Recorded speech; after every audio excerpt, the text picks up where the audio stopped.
नमस्कार। आज हम एक बहुत ही दिलचस्प और शक्तिशाली विषय पर बात करने वाले हैं। हाँ, मन की ताकत। बिल्कुल, हमारे मन की ताकत और कैसे हमारे विचार, हमारी सोच, हमारी जिंदगी, सेहत और कामयाबी को एक नया आकार दे सकते हैं। और इस गहरी चर्चा का आधार है ओरिसन स्विट मार्डन की जानी मानी किताब एवरी मैन ए किंग। इसके कुछ खास हिस्से। हाँ, वो किताब। और कमाल की बात यह है कि ये विचार आज भी उतने ही काम के हैं जितने तब थे। बिल्कुल। तो आज हमारा मकसद क्या है? हमारा मकसद है मार्डन के विचारों के खजाने से मतलब सबसे कीमती मोती चुनना।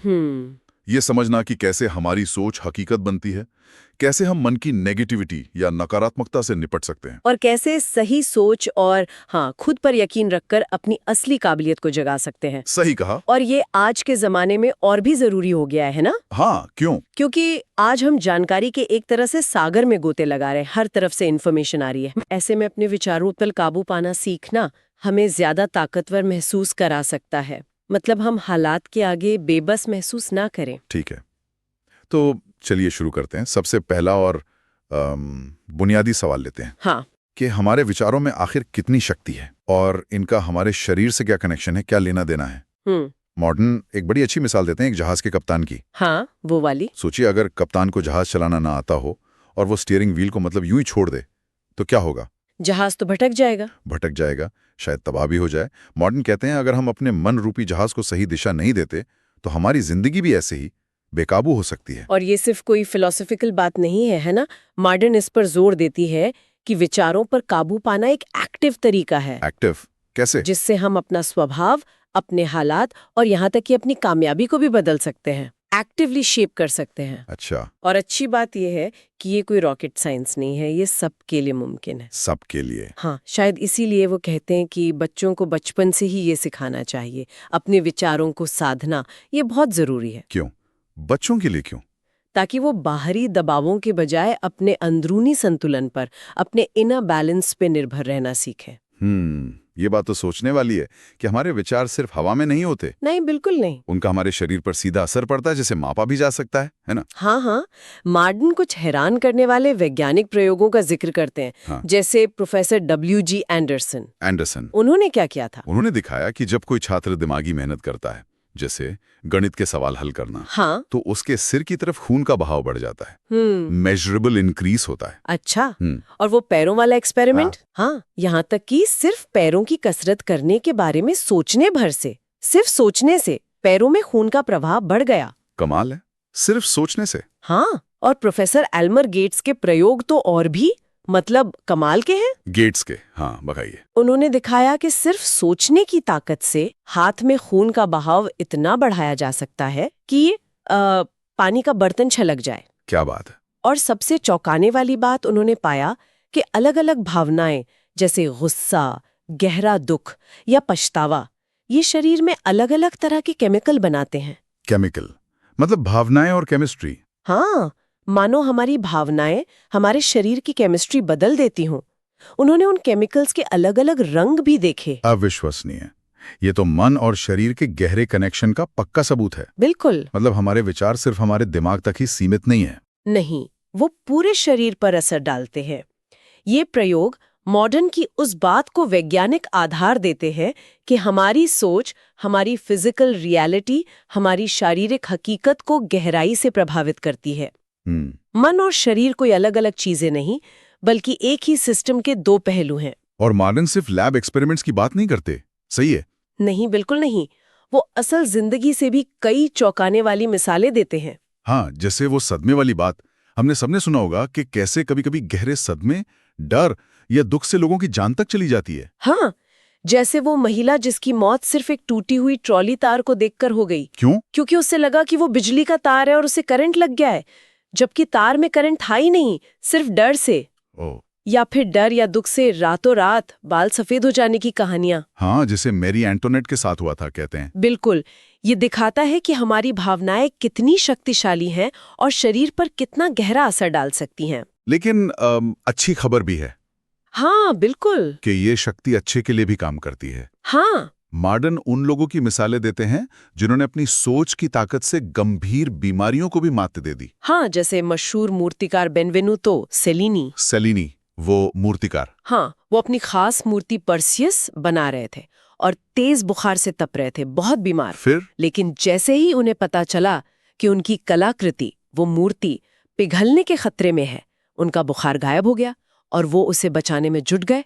सिर्फ इच्छा शक्ति से? हाँ, उस एक विचार ने, उस लगन ने बीमारी को पीछे ढकेल दिया। ये वाकई कमाल है। या वो कहानी एक माँ की जो कमजोर होते हुए भी, हाँ, आग वाली। हाँ, जब उसके बच्चे आग में फंस गए तो उसमें इतनी ताकत आ गई कि उसने अकेले ही उन्हें बचा लिया। ये सब दिखाता है कि एक मजबूत इरादा या विश्वास हमारी शारीरिक सीमाओं को तोड़ सकता है। और डॉक्टर्स भी ये मानते थे ना। मार्डन ने डॉक्टर ओस्लर का जिक्र किया है। हाँ, डॉक्टर विलियम ऑसलर जैसे बड़े डॉक्टर भी मानते थे कि मरीज का विश्वास और उसकी मानसिक स्थिति इलाज में बहुत अहम भूमिका निभाती है। वो क्या कहते थे? उनका कहना था कि विश्वास आत्मा को जगाता है, खून का दौरा बेहतर करता है और नसों को ठीक से काम करने में मदद करता है।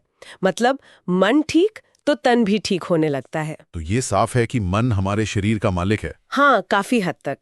और ये समझ हमें अगले अहम मुद्दे पर ले जाती है, उन नेगेटिव ताकतों पर काबू पाना जो हमें पीछे खींचती हैं। और इनमें सबसे बड़ा दुश्मन कौन है? डर। डर। मॉडर्न डर को हमारा सबसे बड़ा दुश्मन कहते हैं। बिल्कुल। उनका मानना है कि यह हमारे चरित्र को बिगाड़ता है, हमारे सपनों को कुचलता है, सेहत खराब करता है, खुशी छीन लेता है और हमें आगे बढ़ने से रोकता है। हाँ, और शारीरिक तौर पर भी वो कहते हैं कि ये खून को कमजोर करता है, हमारी जीवन शक्ति, हमारी वाइटैलिटी घटाता है। और दुख की बात यह है कि डर अक्सर बचपन में ही हमारे अंदर डाल दिया जाता है। कैसे? लगातार की चेतावनियां, ये मत करो, वहां मत जाओ, डरावनी कहानियां सुनाना, जरूरत से ज्यादा चिंता करने वाले माँ बाप, ये सब अनजाने में डर के बीज बो देते हैं। और बड़े होकर भी भविष्य की चिंताएं, पैसे की कमी का डर, बच्चों की सुरक्षा का डर, नौकरी छूटने का डर, ये हमारे जिंदगी को सीमित कर देती है। हम खुलकर जी नहीं पाते।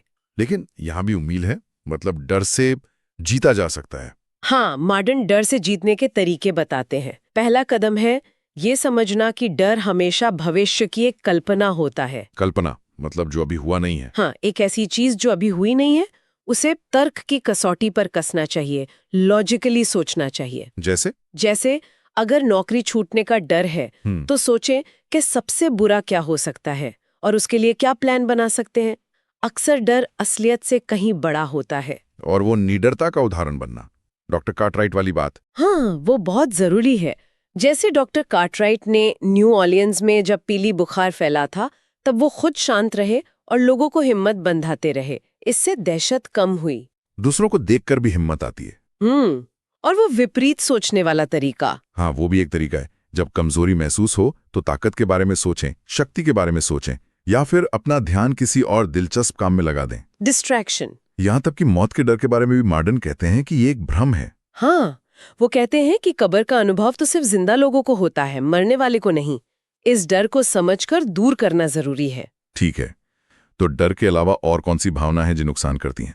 मॉडर्न दूसरी नुकसानदेह भावनाओं पर भी ध्यान दिलाती हैं, जैसे गुस्सा, जिसकी जड़ें अक्सर डर में ही होती हैं, या गहरा दुख, जैसा हमने देखा जानलेवा हो सकता है। और ईर्ष्या या नफरत जैसी भावनाएं, ये हमारे पाचन तंत्र से लेकर हमारे पूरे वजूद को बिगाड़ सकती हैं। फिर से प्रोफेसर गेट्स। हाँ, प्रोफेसर गेट्स की बात फिर याद आती है कि कैसे ये नेगेटिव भावनाएं शरीर में जहर घोल सकती हैं। Literally poisonous chemicals. इनसे कैसे निपटें फिर? इनसे निपटने के लिए मॉडर्न कुछ सुझाव देती हैं, जैसे दुख को किसी क्रिएटिव काम में लगाएं, आर्ट में, लिखने में, किसी की मदद करने में। और गुस्से के लिए? गुस्से पर काबू पाने के लिए आत्मनियंत्रण और तर्क का सहारा लें। सोचें कि गुस्सा क्यों आ रहा है, क्या ये जायज है, और सबसे बढ़कर इनके विपरीत गुणों को विकसित करें। विपरीत गुण मतलब नफरत की जगह प्यार, निराशा की जगह उम्मीद, जैसा कि एपिक्टेटस ने कहा था। हाँ, वो क्या कहते थे? कि उन दिनों का हिसाब रखें जब आप गुस्सा नहीं हुए। धीरे धीरे गुस्सा करने की आदत कम होती जाएगी। अच्छी आदतों से बुरी आदतें बदलें। और फिर आती है निराशा, नेगेटिव सोच, पेसिमिज्म। हाँ, ये आदतें हमें पंगु बना देती हैं। कैसे? हमेशा परेशानी ढूंढना, शिकायत करते रहना, बीमारी का अंदेशा करना, अपने काम को कम आंकना या ये सोचना मैं नहीं कर सकता। मैं नहीं कर सकता, ये बहुत आम है। हाँ, और ये बातें बोलना, ये सब हमारी तरक्की रोक देते हैं। गरीबी या बीमारी के विचार हमें उन्हीं हालात में फंसाए रख सकते हैं। हम जैसा सोचते हैं वैसा बनने लगते हैं। लेकिन खास बात यह है, जैसा आपने पहले कहा, कि मॉडर्न मानते हैं कि ये नकारात्मकता स्वाभाविक नहीं है। बिल्कुल नहीं। इंसान का कुदरती झुकाव सेहत, खुशी और कामयाबी की तरफ है। ये नेगेटिविटी अप्राकृतिक है और इसे बदला जा सकता है। हाँ, इसे सकारात्मक सोच और पक्के यकीन से बदला जा सकता है। और यही हमें हमारे तीसरे अहम विषय पर लाता है, जो कि है सकारात्मक या पॉजिटिव शक्तियों को कैसे विकसित करें। अच्छा, पॉजिटिविटी कैसे? पहला कदम है अपने मूड्स यानी मनोदशाओं पर काबू पाना सीखना। मूड्स जैसे? उदासी, निराशा, हाँ, हमें इनका गुलाम नहीं बनना चाहिए। हाँ। मार्टिन कहते हैं कि मुश्किल हालात में ही असली चरित्र सामने आता है। जब मन उदास हो तो क्या करें? मार्टिन गाने, संगीत सुनने या बस मुस्कुराने की सलाह देते हैं। मुस्कुराने से? हाँ, जैसे मिसेस विक्स कहती थी, जब बुरा लगे तो मुस्कुराओ। एक अच्छी भावना को जगाने से, जैसे खुशी या हिम्मत, पुरानी बुरी भावना अपने आप बाहर निकल जाती है, उसे जगह नहीं मिलती। ये तो दिलचस्प है। और जब हम अपनी इच्छा शक्ति से, अपनी विल पावर से अपने मूड को कंट्रोल करना सीख जाते हैं, तो इससे न सिर्फ फौरी राहत मिलती है, हाँ। बल्कि लंबे समय के लिए हमारा मानसिक संतुलन और लचीलापन, रेजिलियंस बढ़ता है। हम अपनी भावनाओं के मालिक बन जाते हैं, गुलाम नहीं। और फिर है खुशमिजाज या पॉजिटिव सोच की ताकत, चीयरफुलनेस। हाँ, उसकी गजब की ताकत। मार्टिन बताते हैं कि ये हमारी क्रिएटिविटी को जगाती है। जैसे मशीन में तेल डालने से वो बेहतर चलती है, वैसे ही खुशमिजाजी दिमाग के लिए लुब्रिकेशन का काम करती है। और सेहत के लिए भी, वो डॉक्टर वाली बात। हाँ, एक डॉक्टर का मानना था कि खुश रहना सेहत के लिए बहुत जरूरी है। और एक किसान की कहानी भी है जिसने हंसी के इलाज से, लाफ क्योर से खुद को ठीक कर लिया। लाफ क्योर, वाह। और कारोबार और सामाजिक सफलता में भी इसका बड़ा हाथ है। एमोरी बेले की कहानी याद है? हाँ, वो जिसने एक दिन खुश रहने का फैसला किया था। हाँ, और कैसे उसने सिर्फ एक दिन खुश रहने का फैसला करके अपने ऑफिस और घर का पूरा माहौल बदल दिया। लोग स्वाभाविक रूप से पॉजिटिव, उम्मीद से भरे लोगों की तरफ खिंचते हैं। सही बात है। दूसरों में अच्छाई देखना, जैसा रस्किन ने कहा, इसी का हिस्सा है। एक अच्छा माहौल बनाने के फायदे बहुत गहरे होते हैं, लॉन्ग टर्म बेनिफिट्स। और पॉजिटिविटी बढ़ाने का एक और शक्तिशाली तरीका है अफर्मेशन, यानी सकारात्मक पुष्टि। ये सिर्फ अच्छी अच्छी बातें सोचना नहीं है ना? नहीं, उससे ज्यादा है। अफर्मेशन का मतलब है किसी सच्चाई या आप जो बनना चाहते हैं उसे बार बार पूरे यकीन के साथ दोहराना। हाँ, ताकि वो आपकी सोच का हिस्सा बन जाए और फिर आपकी हकीकत बन जाए। ये इस विश्वास पर टिका है कि आप क्या हासिल करना चाहते हैं या क्या बनना चाहते हैं। मतलब मैं कर सकता हूँ वाली सोच। बिल्कुल, मैं कर सकता हूँ वाली सोच में नहीं कर सकता वाली सोच से कहीं ज्यादा ताकतवर है। लगातार ऐसा करने से हिम्मत बढ़ती है, नेगेटिव सोच कमजोर होती है और कामयाबी के लिए जरूरी पॉजिटिव मानसिक माहौल बनता है। हाँ, ये अपनी कमियों को नकारने और अपनी क्षमताओं पर ध्यान देने जैसा है। ये एक तरह की दिमागी कसरत है जो अंदरूनी ताकत बढ़ाती है, मेंटल जिम्नास्टिक्स फॉर स्ट्रेंथ। और ये हमें लाता है आत्मविश्वास यानी सेल्फ कॉन्फिडेंस की ताकत पर। हाँ, मॉडर्न इस पर बहुत जोर देती हैं कि इतिहास के जितने भी महान लोग हुए हैं, चाहे वो कोपरनिकस हो, लिंकन हो या ग्रांट, उनमें ये अटूट विश्वास था। किस बात का विश्वास? कि वो कामयाब हो सकते हैं, कि उनका लक्ष्य हासिल हो सकता है। यही विश्वास उनकी एकाग्रता, कंसंट्रेशन और लगन को बढ़ाता था। वो हार नहीं मानते थे। और इसका असर दूसरों पर भी पड़ता है। हाँ, बिल्कुल। आत्मविश्वास सिर्फ अंदरूनी मामला नहीं है, इसका बाहर भी असर पड़ता है। ये फैलता है, कंटेजियस होता है। कैसे? जब आप खुद पर यकीन करते हैं तो दूसरे भी आप पर यकीन करने लगते हैं। इससे आपकी साख बनती है, आपका क्रेडिट बनता है, लोग आप पर भरोसा करते हैं। ये आपके विरोधियों को भी सोचने पर मजबूर कर सकता है। टीचिंग हो, सेल्स हो या लीडरशिप, हर जगह आत्मविश्वास बहुत जरूरी है। ये वो चिंगारी है जो दूसरों में भरोसा जगाती है। तो हमने देखा कि कैसे विचार हमारे शरीर को चलाते हैं, कैसे नेगेटिविटी से उभरें और कैसे पॉजिटिविटी बनाएं। अब चौथा पड़ाव। हाँ, अब देखते हैं कि मार्टिन इन सिद्धांतों को असल जिंदगी में उतारने और आगे बढ़ने के बारे में क्या कहते हैं। हमारा चौथा पड़ाव, अमल और विकास। Application and growth. इसमें सबसे पहले क्या आता है? मॉडर्न चरित्र निर्माण यानी कैरेक्टर बिल्डिंग पर बहुत जोर देती हैं, जिसे आजकल अक्सर नजरअंदाज कर दिया जाता है। हाँ, आजकल इस पर ज्यादा बात नहीं होती। और दिलचस्प बात यह है कि वो कमियों पर ध्यान देने के बजाय खूबियों को, वर्चूज को बढ़ाने का पॉजिटिव तरीका सुझाती हैं। कमियों पर ध्यान ना दें, मतलब उन पर अटके न रहें, बल्कि अच्छी आदतों और गुणों को विकसित करने पर फोकस करें। जैसे बच्चों के लिए क्या तरीके हैं? बच्चों के लिए इसका मतलब है अच्छी आदतें डालना, अच्छा माहौल देना, अच्छे रोल मॉडल आइडियल्स सामने रखना। खेलकूद भी इसमें मदद करता है। और खुद के लिए, बड़ों के लिए? खुद के लिए मॉडर्न कहती हैं कि अपनी कमियों को कुरेदने से बचें। आत्मनिरीक्षण, इंट्रोस्पेक्शन ठीक है, पर उसमें फंसना नहीं है, बल्कि उनके विपरीत गुणों का अभ्यास करें। Practice the opposite. जैसे उदाहरण? अगर हिम्मत की कमी लगती है तो जानबूझकर हिम्मत वाले काम करें, छोटे छोटे ही सही। अगर लगता है कि आप कंजूस हैं तो दरियादिली दिखाएं। प्रैक्टिस जेनेरोसिटी। तो हम अपनी कमजोरियों को ठीक कैसे करें? क्या यही तरीका है? हाँ, मॉडर्न का वही फॉर्मूला है। विपरीत सोचें, जिस गुण को पाना चाहते हैं उस पर ध्यान लगाएं और लगातार अफर्मेशन करें, यानी उसे दोहराएं कि मैं साहसी हूं, मैं उदार हूं। और अजीब आदतों या शर्म पर भी? हाँ, उन पर भी इसी तरह काबू पाया जा सकता है। आत्मविश्वास और सामान्यता पर ध्यान केंद्रित करके, खुद को स्वीकार करके और बेहतर बनने पर फोकस करके। ये सिद्धांत खूबसूरती तक भी जाता है। मॉडर्न कहते हैं कि असली सुंदरता अंदर से आती है। बिल्कुल। अंदरूनी खूबसूरती जैसे दया, खुशी, अच्छे विचार बाहरी रूप पर भी झलकती है। वो कहती हैं कि सुंदर विचार रखने से चेहरे पर भी एक खास चमक आती है, एक रेडियंस। उन्होंने किसी लड़की की कहानी भी बताई थी? हाँ, एक लड़की की कहानी जो खुद को बदसूरत मानती थी, लेकिन उसने अच्छे विचारों और दयालुता से खुद को इतना बदला कि लोग उसे सुंदर कहने लगे, क्योंकि उसकी अच्छाई बाहर झलकने लगी थी। और फिर है कल्पना यानी इमेजिनेशन की ताकत। हाँ, मॉडर्न इसे तरक्की का इंजन मानते हैं। Imagination is the engine of progress. कैसे? सोचिए, मोर्स, बेल, मार्कोनी जैसे आविष्कारकों ने पहले अपने दिमाग में ही तो संभावनाओं की कल्पना की थी। सही बात है। टेलीग्राफ, टेलीफोन, रेडियो पहले कल्पना में आए। सही बात है। माइकल एंजेलो ने पत्थर में डेविड की मूर्ति देखने से पहले उसे अपनी कल्पना में देखा था।